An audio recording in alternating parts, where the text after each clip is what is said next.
Welcome students. We are starting a new chapter today. Writing skill.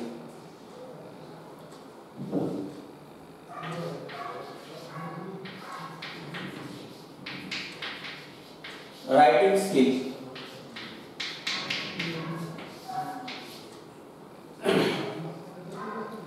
It is our own activity. In each standard, we have to learn how to write, and we have separate questions on some events. So how to write it? कोणतेही लिखाण करत असताना विद्यार्थी मित्रांनो स्वतःशी कौशल्य असावं लागतं.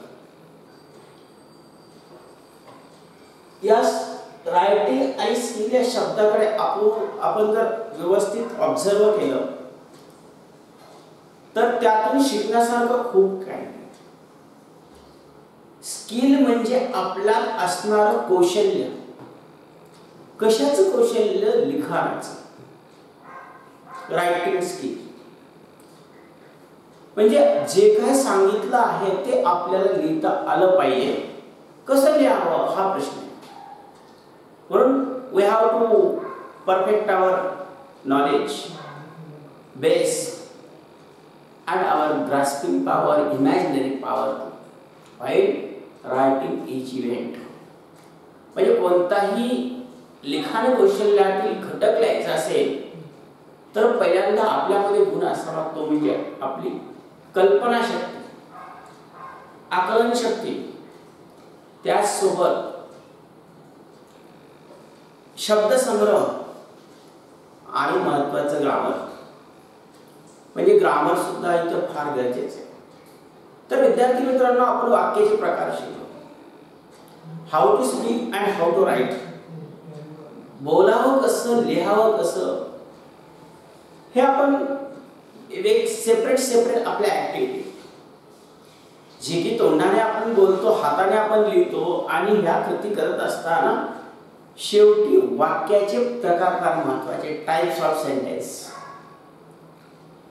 मग ते असर्टिव्ह सेंटेन्स असतील, इंट्रोगेटिव्ह सेंटेन्स असेल, त्यानंतर एक्सक्लामेटरी सेंटेन्स असेल आणि त्यापेक्षा पुढे जाऊन म्हटलं तर इम्परेटिव्ह सेंटेन्स असेल. म्हणजे सहज बोलत असताना विधानार्थी वाक्य वापरतो तसं लिहितानाही ते वापरतो. वाक्यापासून एक मोठा पॅरेग्राफ बनतो, छोटा पॅरेग्राफ बनतो. आज्ञा देण्यासाठी आज्ञार्थी वाक्य वापरतो, प्रश्न विचारण्यासाठी प्रश्नार्थक वाक्य वापरतो. म्हणजे writing is our own skill. कोणतेही लिखाण करत असताना आपलं स्वतःचं कौशल्य जपलं पाहिजे आणि त्यासाठी गरजेचं तुमच्या विषयावर प्रभुत्व असणे, भाषेवर प्रभुत्व असणे, शब्दसंग्रह असणे, आकलन शक्ती असणे, कल्पना शक्ती असणे, ह्या सगळ्या गोष्टी फार महत्त्वाच्या आहेत. सो हाऊ टू राईट यासाठी आपण प्रश्न करूयात की how to write and what to write, why to write हे सुद्धा. How to write, what to write and why to write. म्हणजे आता आपण जर तिन्ही गोष्टी बघितल्या तर व्हाय टू राईट करून आपण सुरुवात करूया. का लिहावं, व्हॉट टू राईट काय लिहावं आणि हाऊ टू राईट कसं लिहावं. तीन गोष्टी महत्त्वाच्या आहेत. म्हणजे जे लिखाण करतोय त्याला पहिल्यांदा व्हाय टू राईट हा प्रश्न आपण जर केला तर आपण का लिहितो. लिखाणाचे अनेक कौशल्य, कुणी पत्र लिहिल, कुणी निबंध लिहिल, कुणी भाषण लिहिल, कुणी आणखीन एखादा कथा लिहिल. व्हाय टू राईट त्या विषय, व्हॉट टू राईट त्यात काय लिहावं हे आधी आपल्या आणि हाऊ टू राईट हा प्रश्न महत्त्वाचा आहे. कारण हाऊ टू राईट जर आपण म्हटलं तर आपल्याला असणारं स्किल अवगत असलं पाहिजे. आणि म्हणून मित्रांनो आज आपण पहिला भाग शिकूया letter writing. Letter first part writing स्किलचा लेटर रायटिंग. लेटर रायटिंग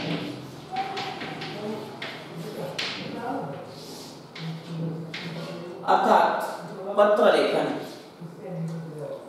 आता पत्रलेखन म्हटल्याबरोबर आपल्या लक्षात येतं की एक पत्र आपल्याला लिहायचं. लेटर या शब्दामध्ये आज आपण फोन आल्यामुळे लिखाण कमी झालेले, थोडस आपण करतो लिखाण, परंतु परीक्षेसाठी हे महत्वाचं. तर यासाठी दोन प्रकारची लेटर आहेत. त्या अगोदर आपण लेटर रायटिंग कसं असावे समजून. आणि letter writing is an essential skill. Despite the prevalence of emails and text messages, everyone has to write letters at some points or some events. प्रत्येकाला लिहावं लागतं काही ना काहीतरी. आणि लेटर रायटिंग करत असताना काही अतिशय महत्त्वाचं स्किल आहे लेटर रायटिंग. कधी आपण ईमेल लिहितो, टेक्स्ट लिहितो, मेसेज करतो, पण पत्र महत्त्वाचं आहे. आणि यावरून there are two types of letters. There are two types of letters.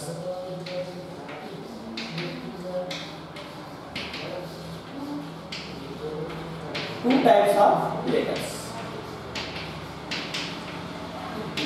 दोन प्रकारची पत्र. कोणकोणती आपण याला थोडंसं फॉर्मॅट मध्ये घेऊया, कारण यासाठी ते दोन फॉर्मॅट अतिशय महत्त्वाचे आहेत लेटर रायटिंगचे. पहिला आहे फॉर्मल लेटर.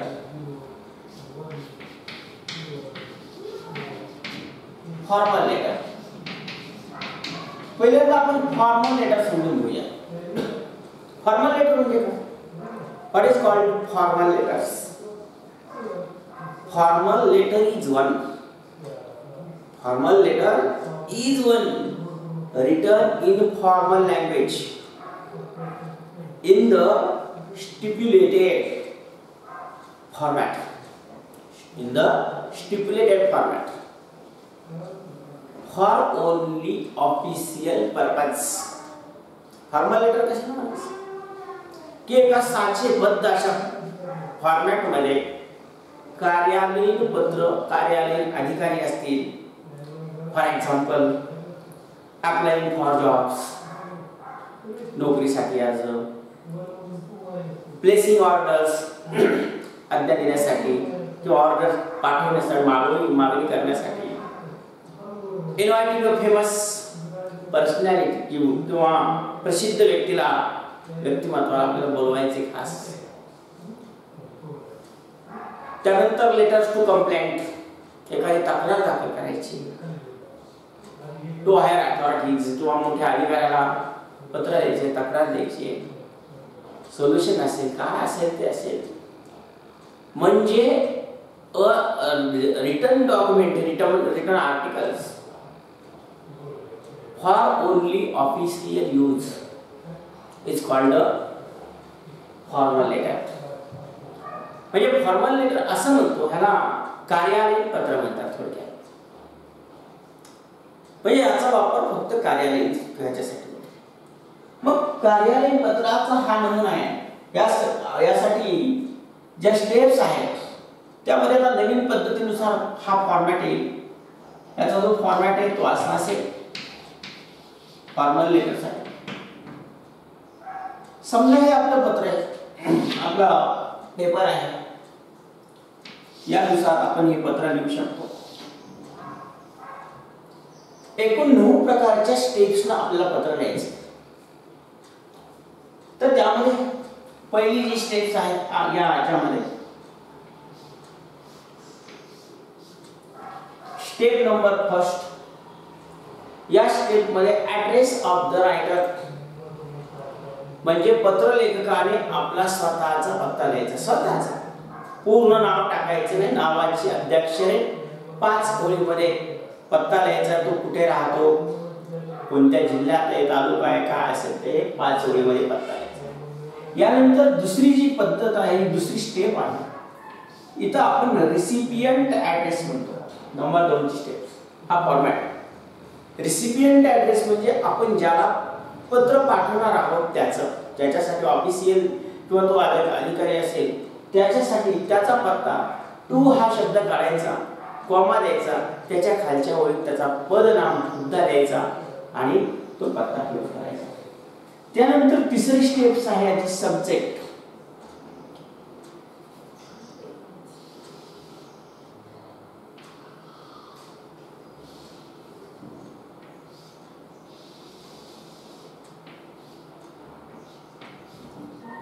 यामध्ये सब्जेक्ट लिहायचा, ज्या विषयावर आपण पत्र लिहिणार आहोत तो विषय लिहायचा.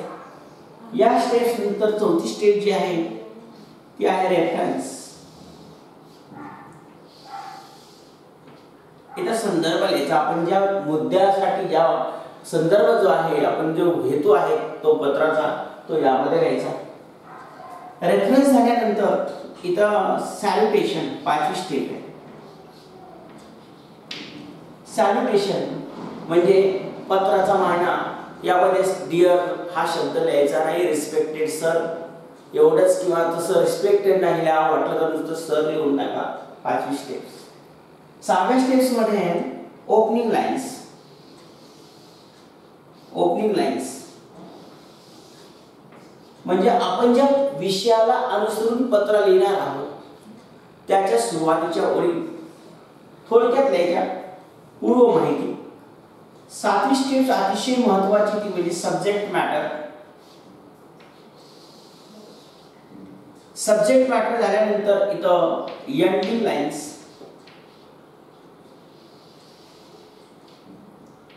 Ending lines. एंडिंग लाईन्स झाल्यानंतर इथं खालीच पुढे नववी स्टेप जी आहे ती एंड ऑफ द लेटर, पत्राचा शेवट. तर एकूण ह्या 8-9 पद्धती, 9 स्टेप्स या पत्रामध्ये आवश्यक आहे. पहिल्या स्टेप्स मध्ये पत्र लेखकाने स्वतःचा पत्ता लिहावा. दुसऱ्या स्टेप्स मध्ये ज्याला पत्र पाठवायचे त्याचा पत्ता लिहावा. तिसऱ्या स्टेप्स मध्ये ज्या विषयाला अनुसरून पत्र लिहायचे ते विषय अगदी एका ओळीमध्ये लिहावा. चौथ्या स्टेप्स मध्ये ज्या विषयाला अनुसरून आपण पत्र लिहितो त्याचा संदर्भ काय आहे तो लिहावा. पाचव्या स्टेप्स मध्ये खऱ्या अर्थाने पाचव्या स्टेप्स पासून पत्राची सुरुवात होते. तर मित्रांनो, पाचव्या स्टेप्स अतिशय महत्त्वाची की ज्या व्यक्तीला अनुसरून किंवा ज्या ऑफिसरला आपण पत्र लिहितोय त्याचं फक्त सर किंवा रिस्पेक्टेड सर हा आदरयुक्त शब्द त्यात लिहायचा. सहाव्या स्टेप्स मध्ये ज्या मुद्द्याला ज्या विषयाला अनुसरून पत्र लिहित आहोत त्या विषयाची पूर्वपीठिका थोडक्यामध्ये 4-5 ओळीत लिहायची. पण डिटेल मध्ये सातव्या स्टेप्स मध्ये सब्जेक्ट मॅटर असतो. ती सब्जेक्ट मॅटरची म्हणजे ज्या विषयाला अनुसरून आपण पत्र लिहितोय तो सविस्तर विषय या सातव्या स्टेप्स मध्ये मांडायचा. त्यानंतर सातव्या सब्जेक्ट मॅटरला मूळ मुद्दे भरपूर असतात, त्यामुळे याच्यात 1 पॅरेग्राफ, 2 पॅरेग्राफ, 3 पॅरेग्राफ तेवढं होऊ शकतं. त्यानंतर 8वी स्टेप जी आहे ती 8व्या स्टेप्स मध्ये तो पूर्णपणे ज्या विषयावर आपण पत्र लिहिलेलं आहे आणि यातून त्यांच्या होप्स काय, आपल्या काय अपेक्षा आहेत, म्हणजेच I hope that you will assure our wish and allow my application. सहजपणे मला अशी खात्री आहे की तुम्ही माझा अर्ज मान्य कराल आणि माझी इच्छा पूर्ण करून मला जॉब द्याल किंवा काय असेल तसं. म्हणजे ॲप्लिकेशन लेटरमध्ये आपल्याला त्या पद्धतीने लिहिता येते. आणि शेवटची 9वी स्टेप जी आहे ती पत्राचा शेवट, एंड ऑफ द लेटर होतो आपण. त्या या स्टेप्स मध्ये युअर्स हा शब्द लिहायचा, YOURS युअर्स, अपॉस्ट्रॉफी द्यायचं ना.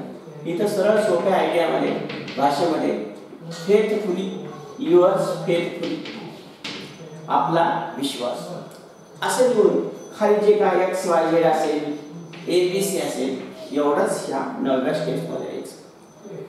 तर अशा पद्धतीचा फॉर्मॅट असतो. म्हणून लक्षात ठेवा मित्रांनो की फॉर्मल लेटर जे म्हणजे औपचारिक पद्धतीने लिहिलेले पत्र आहे ते फॉर्मॅट ज्या पद्धतीने लिहितो आपण याच पद्धतीने फॉर्मॅट असायला पाहिजे. तर मित्रांनो, पुन्हा हा झाला एक पहिला प्रकार, हा झाला एक फॉर्मल लेटर. त्यानंतर दुसरा प्रकार जो आहे तो दुसरा प्रकार म्हणजे काय, त्याला आपण दुसऱ्या भाषेमध्ये इनफॉर्मल लेटर म्हणतो आणि आपल्या सोप्या भाषेमध्ये त्याला म्हणतो family letter. Informal letter, informal letter म्हणजे थोडक्यात अनौपचारिकता येतं, औपचारिकता नाही. मग इनफॉर्मल लेटर म्हणजे काय, काय बोलूया आपण इनफॉर्मल की an informal letter is a letter.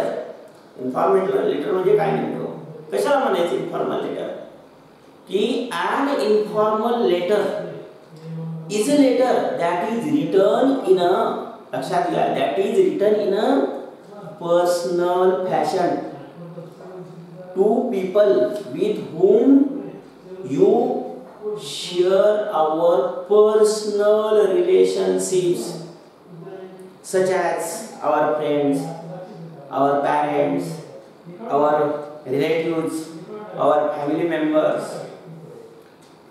etc. And also we have to learn what should we write in informal letter. We should write our best wishes. We should give someone our advice. We should express our gratitude. We should invite some people, personal invitations, and some gratitude. कृतज्ञता व्यक्त करण्यासाठी आपण informal लेटरचा वापर करतो. सदिच्छा व्यक्त करण्यासाठी करतो. आपल्या काही गोष्टी समोरच्या व्यक्तीला, नातेवाईकांना, मित्राला, मैत्रिणींना ज्ञात करून देण्यासाठी आपण पत्र लिहितो. म्हणून इन्फॉर्मल लेटरला असं म्हणता येईल की an informal letter is written in a personal fashion. वैयक्तिकपणे, हा वैयक्तिक आई वडील बहीण भाऊ काका काकू मामा मावशी इत्यादी व्यक्तींना लिहिले जाणारे पत्र. आणि मग ह्या दोन्ही पत्रामध्ये जर साम्य आपण पाहिलं तर एकच आहे. इथं आपण कोणती भाषा सहज वापरू शकतो, पण ती इथं नाही. इथं आपल्याला तोटात वचक बोलायला लागतो. इथं किती बोलता येतं, इथं आपलं जेवढं काम आहे तेवढंच करा. म्हणून यासाठी जर जो छोटासा फॉर्मॅट आहे तो या पद्धतीने,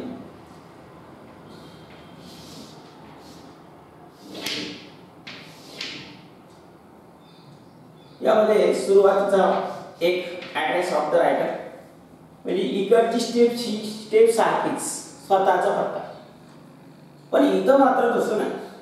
इथं रिसिपियंट ऍड्रेस नाही. इथं रिसिपियंट ऍड्रेस नाही. इथं 6 स्टेप्स आहेत. त्याऐवजी इथं आपल्याला डायरेक्ट पाहायला लागेल सॅल्युटेशन.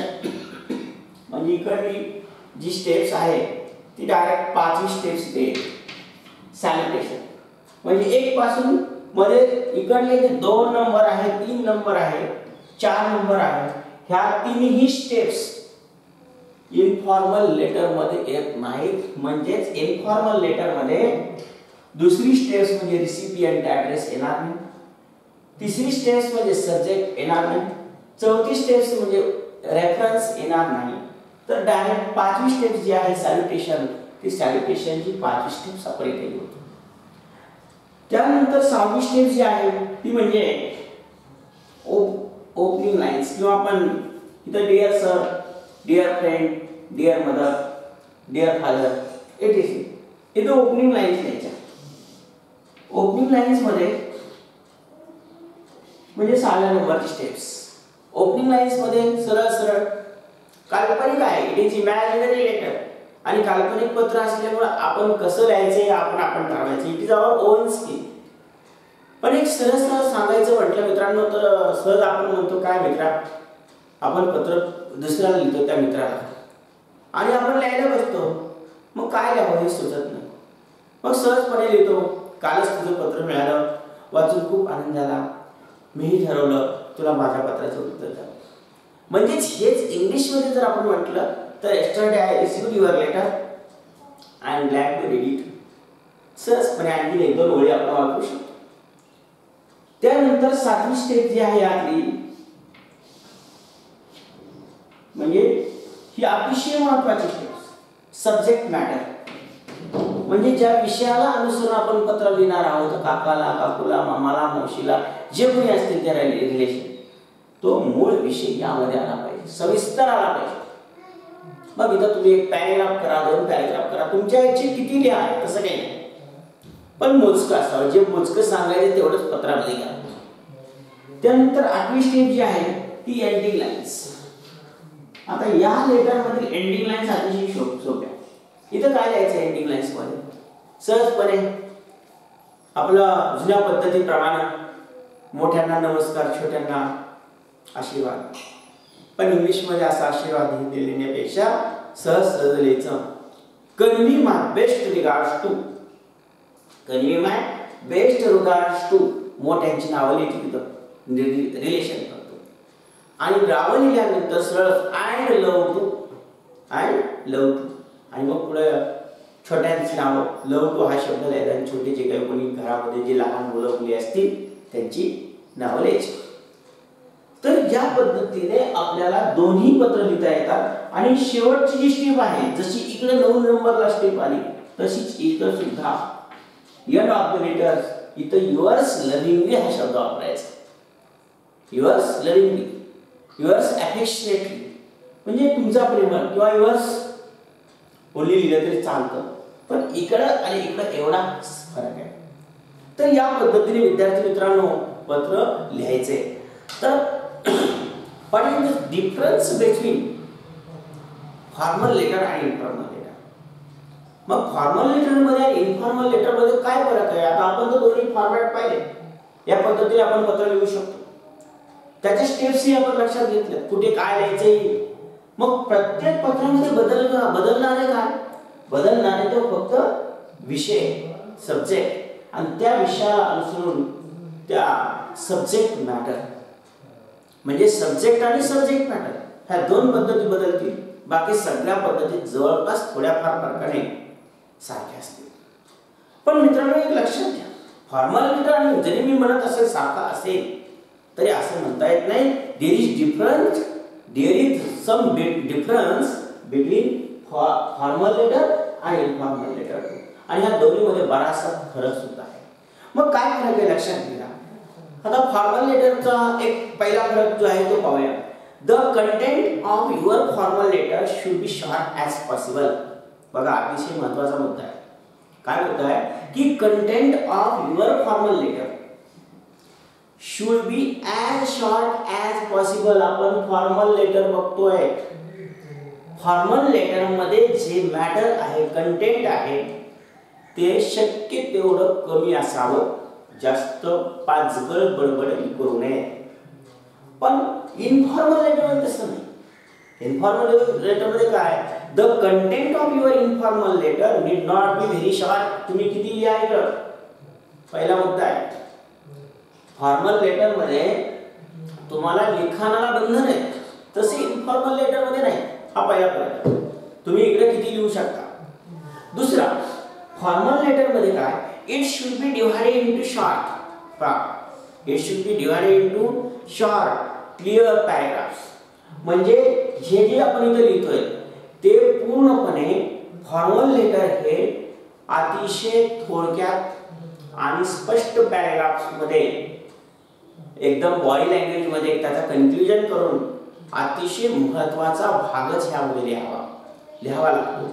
पण तेच जर समजा इन्फॉर्मल लेटर मध्ये गेला तर it may have more than 1 paragraph. तुम्ही एक पेक्षा आणखी जास्तीची पॅराग्राफ घ्या, म्हणजे इथे शॉर्ट लिहावं लागतं, इकडे तुम्ही सविस्तर लिहा.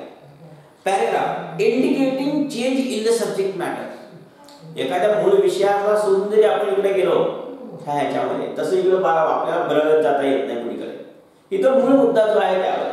म्हणून in the subject matter, introduction आणि बॉडी कन्क्लुजन यामध्ये तुम्ही बरंचसं बाहेरच्या गोष्टी सुद्धा तुम्ही इथं बोलू शकता. इकडे नाही, इकडे महत्त्वाचा भाग.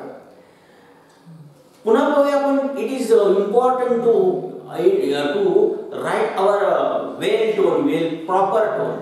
अतिशय महत्त्वाचं आहे, कारण टोन सुद्धा महत्त्वाचे आहे. विरामचिन्हांचा वापर महत्त्वाचा आहे त्यामध्ये लिखाणात. वाक्याचा योग्य तोच प्रकार तरी असावा. म्हणून the tone content should be written in a serious or formal tone. इकडं गांभीर्य आहे घटनेचं, कोणत्याही घटनेचं.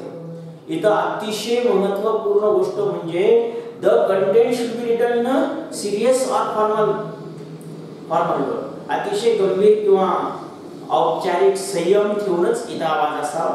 काइंडली लुकिंग टू मॅटर, मूळ उद्देशाकडे आपण पूर्णपणे लक्ष देऊनच ते सोडवावं. आणि होप यू विल अग्रीज. आणि खरोखरच या गोष्टी फार महत्त्वाच्या आहेत की जेणेकरून आगाऊ गडबडीत करायचे नाही, मूळ जो मुद्दा आहे त्याच विषयावर बोलायचं. पण इकडे जर तुम्ही म्हणाल इन्फॉर्मल लेटरमध्ये तर तसं नाही. इथं काय की the content of your informal letter should be written in personal or friendly tone. अतिशय आपण गप्पा जरी मारला इकडं तर काही फरक पडत नाही. कन्व्हर्सेशन टोन किंवा आपण संवादाच्या बाबतीत काय चाललंय, कसं चाललंय, तू कसास, how are you, I am fine, take care, या सगळ्या गोष्टी तुम्ही मोकळेपणे इकडे बोलू शकता. पण तसं नाही. किंवा when can I expect a letter from you, किंवा आणखी तुझ्याकडून कधी पत्र अपेक्षित किंवा होईल, हे सगळं जे मनाला वाटेल तिथे आपण इकडे येऊ शकतो. पण इकडे नाही, इकडे बंधन आहे. त्यानंतर आता अतिशय महत्वाचा another comparison is very important. It is formal letter and it is informal letter. Voice. We must use the passive voice in our formal letter. During the interview, students were asked about their experiences. मग त्याच्यामध्ये असणारे जे काही येतं मागचे अनुभव, मुलाखती, विद्यार्थ्यांच्या गोष्टी, ह्या सहजपणे पॅसिव्ह व्हॉइसच्या रचनेमध्येच फॉर्मल लेटरमध्ये वापरा.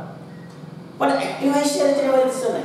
म्हणजे बंधनं नाही, पण जेवढा आपण काय म्हणतात ना, आपण पाहतो व्हॉइस बघितलं असेल, आपण शिकलो, तेव्हा ऍक्टिव्ह व्हॉइसचा वापर केव्हा करायचा आणि पॅसिव्ह व्हॉइसचा वापर केव्हा करायचा हे आपण पाहिलं की आपला जेव्हा प्रभाव समोरच्या व्यक्तीवर जर पडायचा असेल तर आपण पॅसिव्ह व्हॉइस वापरतो. म्हणून फॉर्मल लेटर सुद्धा अशाच पद्धतीचं आहे की आपण ज्या उद्देशासाठी आपण अर्ज करतोय, लिखाण करतोय, तो उद्देश साध्य व्हावा. कारण इकडे ज्यांना पत्र पाठवतो आपण ते सगळे लोक अतिशय आपले प्रेमळ आहेत, आपल्या जीवाभावाचे, पण इकडे अनोळखी आहेत. आणि म्हणून ड्युरिंग द इंटरव्ह्यू म्हणजे इन्फॉर्मल लेटर साठी ऍक्टिव्ह व्हॉइस वापरा, पण फॉर्मल लेटर साठी पॅसिव्ह व्हॉइस वापरा. यानंतरचा सर्वातचा मुद्दा हा झाल्यानंतर पत्राची बांधणी किती असावी, साईज किती असावी, आकार किती असावा, म्हणजे साईज और कन्साइज किती असावी. आता इकडे जी साईज आहे ती कशी असावी यामध्ये, म्हणजे साईज और concise it should be short but complete. इथं अतिशय शॉर्ट लिहा लेटर, पण पूर्ण लिहा, अर्धवट सोडून नाही. 9 स्टेप नुसार पत्र पाहिजे, 9 स्टेप सुद्धा पत्रामध्ये दिसली पाहिजे. इकडे सुद्धा साईज तेवढीच आहे, पण याच्यामध्ये सब्जेक्ट मॅटर ह्या तुम्ही जास्तीचा वाढवू शकता, 2 पॅरेग्राफ मध्ये लिहू शकता. म्हणून लार्जर कन्साइज मध्ये it can be short, lengthy but complain in nature. तुम्ही शॉर्ट मध्ये लिहा तसे काही नाही, पण जर तुम्हाला ते पूर्ण वाक्यात पूर्ण खूप लिहायचं असेल तर लिहू शकता. या साईजचं बंधन नाही. त्यानंतर कॉन्ट्रॅक्शन. कॉन्ट्रॅक्शन म्हणजे परस्पर संवाद बोलणं इकडे टाळावं, टू बी अवॉइडेड. म्हणजे मतभेद इथं दाखवायचे नाही, तिकडे दाखवायचे चालेल. The results are not believed to be accurate. Right, म्हणजे यासाठी ॲक्युरेट रिझल्ट नसतो. पण इकडं तसं नाही की कॅन बी यूज, तुम्ही सहजपणे कॉन्ट्रॅक्शन्स वापरू शकता. I don't believe that the results are accurate. मला असा विश्वास बसला नाही की आता तंतोतंत असेल. म्हणजे या दोन्ही संदर्भ एक उदाहरण म्हणून मी सांगतो. त्यानंतर पत्राची भाषा कशी असावी, language. Formal and professional language to be use. या लेटरसाठी यासाठी अतिशय फॉर्मल लँग्वेज वापरा, व्यावसायिक गोष्टीने बोला, आदरयुक्त बोला, जेणेकरून समजा एक उदाहरण म्हणून सांगायचं असेल तर मी कालच पत्र लिहिलं होतं, तुम्हाला सांगितलं होतं, तुम्ही असं कराल अशी मला अपेक्षा होती, पण तुम्ही काहीच केलं नाही, असं वापरू नका. पॅशिवाइज का वापरा? एक उदाहरण म्हणूया, काय the balloon was blown up for the experiment. उदाहरण, the balloon was blown up for the experiment म्हणजे प्रयोगासाठी फुगा पुरवण्यात तर सांगितलं. इकडे सांगण्याची पद्धत आहे, इकडे सांगण्याची वेगळी. इकडे जर तुम्ही पॅशिवाइज वापरला तर असं वाक्य the balloon was inflated for the experiment. पण हे जर तुम्ही इकडे असाल तर काय होईल? यासाठी भाषा जी आहे ती इन्फॉर्मल लँग्वेज वापरली चालेल. Conical terms can be used depending on the familiarity between the sender and receiver. या पत्रामध्ये तुम्हाला जे सेंडर आणि रिसिव्हर जो प्राप्तकर्ता आणि जो पाठवणार आहे यांचा संपर्क किती जवळचा आहे याच्यानुसार आपण इकडे माहिती देऊ शकतो.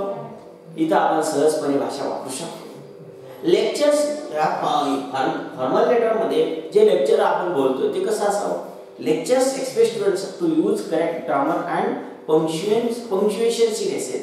जसं ग्रामरचा वापर, विरामचिन्हाचा वापर निबंध लेखनामध्ये जसं आपण करतो तसंच इथं माहिती असेल. पण ढोबळ मनाने जर आपण इकडे लिहायचं असेल तर lecture still count on student to use correct grammar and punctuation in essays. इथं सुद्धा तशाच पद्धतीने लिहावं, इथं चुका जमत नाही. जवळपास त्या दोन्ही गोष्टी आहेत. आणि म्हणून thus or hence we have to write a letter with a proper and enthusiastic language. अतिशय योग्य आणि उत्साही भाषेमध्ये या पत्र लेखनाचं काम करावं लागेल, लिखाण करावं लागेल. हे आपलं ॲटिट्यूड हे स्किल आहे. म्हणून एक लक्षात ठेवा मित्रांनो, यू शुड रिमेंबर. आता तुम्ही जर सगळं समजून घेतले, समजले आहे तुम्हाला दोन्ही प्रकारची पत्र कशी लिहावीत, पण अतिशय महत्त्वाचं you must remember you should remember the address and the names of the sender and receiver is mentioned in the question. Do not sign with your own name or XYZ. त्यानंतर do not forget to write the detail in the correct manner. दुसरा नियम काहीच करू नका, हे लक्षात ठेवा. The signature is preceded by yours sincerely, yours faithfully, informal letter. Yours lovingly in informal letter. And there can be a few variations too. आणखी बरेचसे व्हेरिएशन्स आपण इथे वापरू शकतो. आणि म्हणून प्लीज नोट दॅट, लक्षात ठेवा मित्रांनो की there is no apostrophe in the word yours. इथं मी तुम्हाला आता सांगितलं होतं की yours ह्या शब्दामध्ये कधीही apostrophe द्यायचं नाही. म्हणजे कोणतं yours लिहायचं? ह्या नव्या स्टेप्स मध्ये yours या पद्धतीने लिहायचं, YOURS yours. इथं apostrophe द्यायचं नाही, हे करेक्ट आहे. पण हे जर तुम्ही लिहाल तर हे चुकीचं आहे. आणि अशा पद्धतीने ह्या गोष्टी तुम्हाला लक्षात ठेवाव्या लागतील. तर मित्रांनो, यासाठी एक आपण फॉर्मॅट बघावं लागेल. तर फॉर्मॅट पाहण्यासाठी एक उदाहरण म्हणून तुम्ही लिहून घ्या अगोदर. वन लेटर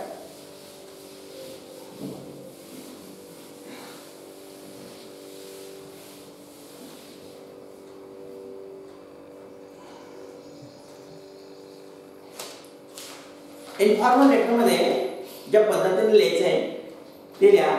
नंबर 1 चं एक्झाम्पल,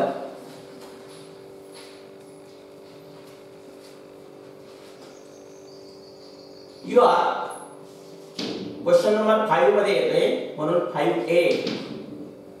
यू आर हरीश किंवा हर्षा. हरीश किंवा Harsha staying in a hotel.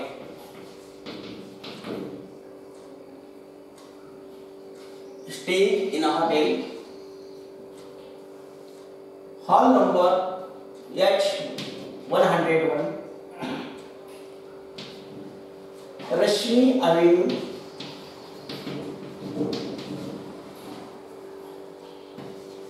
Rashmi Avenue.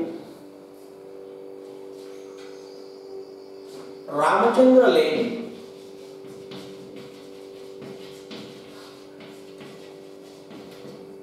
Ramachandra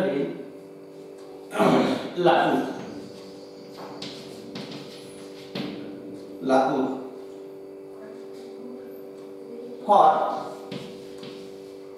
For a long time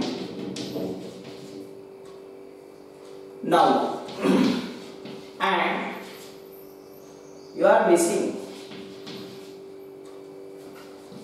you are